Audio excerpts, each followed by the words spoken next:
parce que Jean-Marc, vous êtes-vous très étonné des revendications dont parlait Alexandra il y a un instant, des syndicats Total Énergie? Oui, et ce qui m'intéresse, c'est la justification mise en avant par les syndicats. Non seulement ils mettent en avant la préservation du pouvoir d'achat, avec une évaluation qu'ils ont de l'inflation assez forte. Ils évaluent l'inflation à 7%.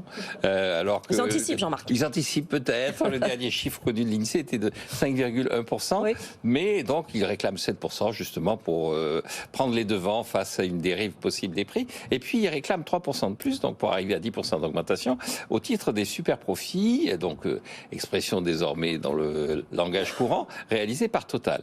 Mais alors, quand on regarde en détail, on s'aperçoit que Total en France plutôt fait des pertes. Cette année, Total envisage de faire un bénéfice d'environ 600 millions d'euros, et après 3 années de pertes, et donc ces 600 millions d'euros sont sans commune mesure avec les 30 à 40 milliards de profits annoncés par le groupe Total.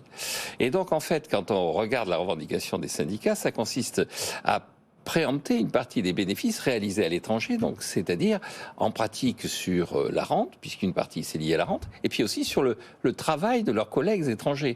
Grosso modo, si on les suit, l'ouvrier nigérian, qui est l'endroit où Total fait le plus de bénéfices, va dégager des profits chez Total qui vont être reconvertis en salaire pour les ouvriers français. Et donc, d'une certaine façon, Marx parlait d'exploitation de l'homme par l'homme, là, ça va être l'exploitation du Nigérian par l'ouvrier français.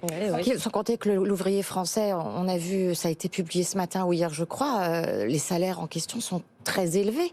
Ils sont relativement élevés, en tout cas nettement supérieurs, y compris en pouvoir d'achat, à celui du Nigérian. On parle d'un salaire de quel ordre? Ça peut aller jusqu'à 4 000, 5 000 euros par mois.